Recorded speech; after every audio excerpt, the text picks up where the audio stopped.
भारतवर्ष के प्रमुख तीर्थ स्थलों की यात्रा में आपका स्वागत है। आज हम उन अद्भुत मंदिरों का दर्शन करने जा रहे हैं जिनका निर्माण आज से सदियों पहले हमारे पूर्वजों ने किया था। तो आइए इस यात्रा का प्रारंभ महानगरी मुंबई से करते हैं।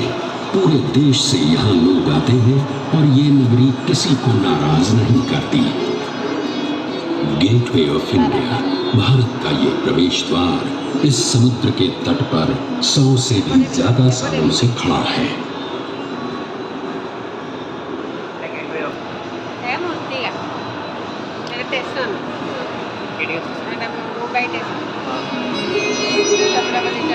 यहाँ के जो प्रमुख मंदिर हैं, उनमें से एक है श्री गणेश जी का श्री सिद्धि विनायक मंदिर। तो पहले दर्शन करते हैं श्री गणेश जी के, और दर्शन करने के साथ ही साथ ले लेते हैं गणपति बाप्पा का आशीर्वाद भी। इस मंदिर का निर्माण श्रीमती देवबाई पाटिल ने 16 नवंबर सन 1801 में करवाया था। ये मंदिर और ये देवता यहाँ आने वाले किसी भी श्रद्धालु को निराश नहीं करते और सबकी मनोकामना पूरी करते हैं।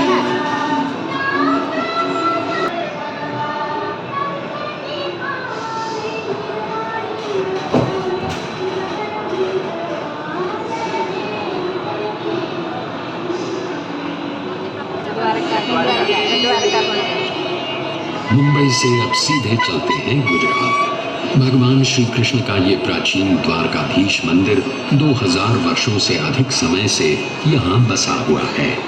मान्यता ये है कि द्वारका नगरी में भगवान श्री कृष्ण का निवास ठीक इसी स्थान पर हुआ करता था। गोमती नदी के किनारे बसे इस मंदिर के 2 द्वार हैं, मोक्ष द्वार और स्वर्ग द्वार। 4 धामों में से एक है ये द्वारकाधीश मंदिर। हर साल यहाँ कृष्ण जन्म का उत्सव बड़े धूमधाम से मनाया जाता है।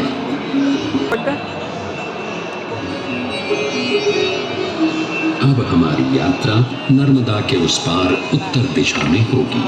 हम वाराणसी नगरी से होते हुए दर्शन करने जाएंगे 4 धामों में से एक और धाम श्री केदारनाथ जी के।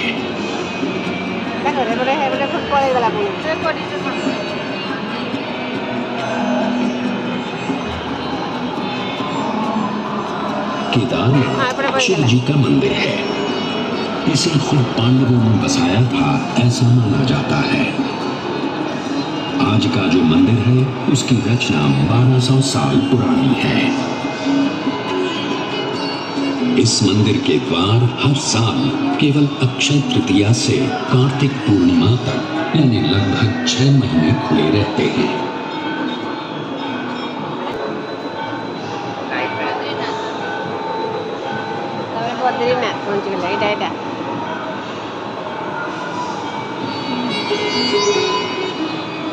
हिमालय के गढ़वाल क्षेत्र की पहाड़ियों में बसा बद्रीनाथ जी का मंदिर भी लगभग 3000 वर्ष पुराना है।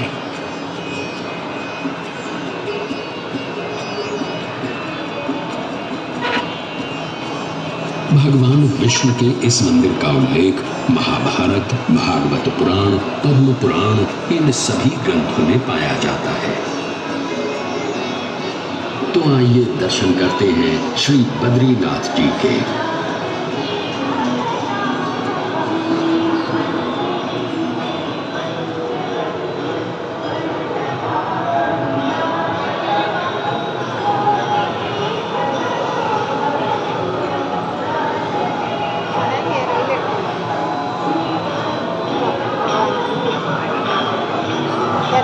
करोड़ों लोग आषाढ़ी एकादशी के दिन भगवान विट्ठल के दर्शन के लिए महाराष्ट्र के पंढरपुर पहुंचते हैं।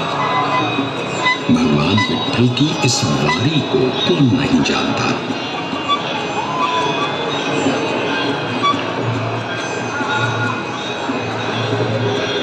800 साल पुराना ये मंदिर भक्त पुंडलिक की भक्ति का प्रमाण भी है और महाराष्ट्र की संत परंपरा का आधार भी।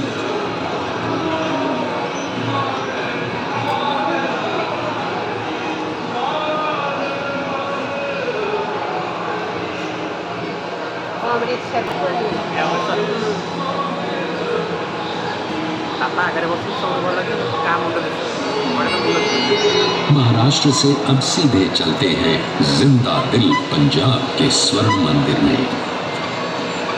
सिखों के चौथे गुरु श्री गुरु रामदास जी ने ये मंदिर 1577 में बनवाया था और 18वीं सदी में महाराजा रणजीत सिंह जी ने 750 किलो स्वर्ण अर्पण करके दरबार साहिब को सोने से सजाया था।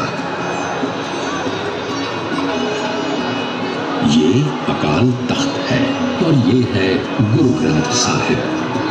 वाहे गुरु जी दा खालसा, वाहे गुरु जी दी फतेह, जो बोले सो निहाल, सत श्री अकाल।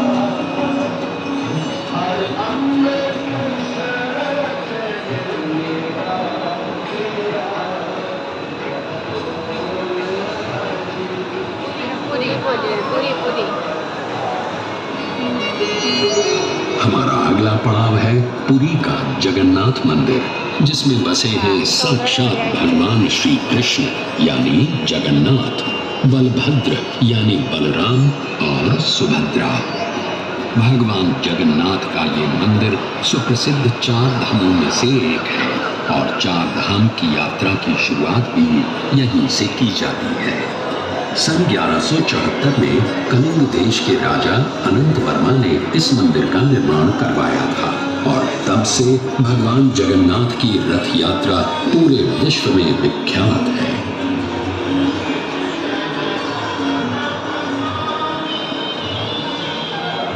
मीनाक्षी मंदिर, मीनाक्षी।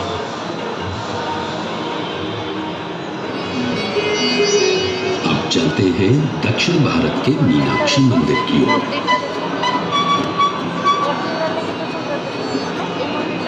मीनाक्षी जो देवी पार्वती का रूप है, उनके मंदिर का ये 1000 स्तंभों का दालान है।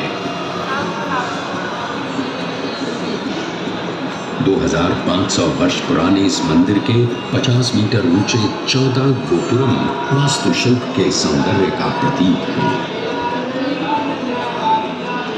इस मंदिर में 33,000 मूर्तियां हैं और यहाँ दर्शन के लिए रोज 15,000 से भी अधिक भक्त आते हैं।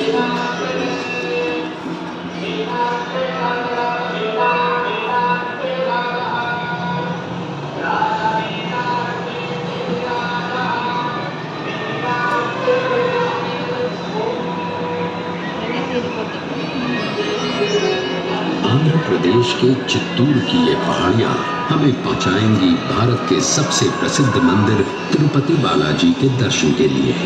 1700 साल पुराना ये मंदिर हमारे प्राचीनतम मंदिरों में से एक है। इस मंदिर में संस्कृत, तेलुगु, तमिल और कन्नड़ भाषाओं में इतिहास बताने वाले 640 शिलालेख हैं और 70,000 से भी अधिक भक्त यहाँ प्रतिदिन श्री बालाजी का दर्शन करने आते हैं। तो आइए हम भी श्री बालाजी के दर्शन करके उनका आशीर्वाद प्राप्त करते हैं।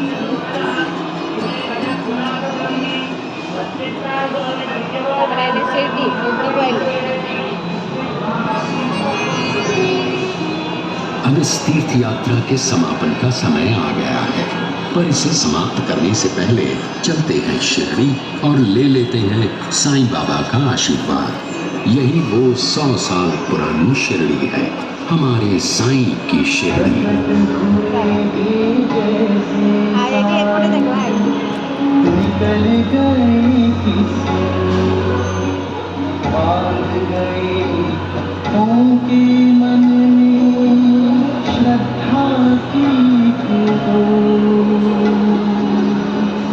इस तीर्थ यात्रा का समापन करते हैं। हमें आशा है कि आपकी ये यात्रा सफल हुई और आप हमें फिर से आप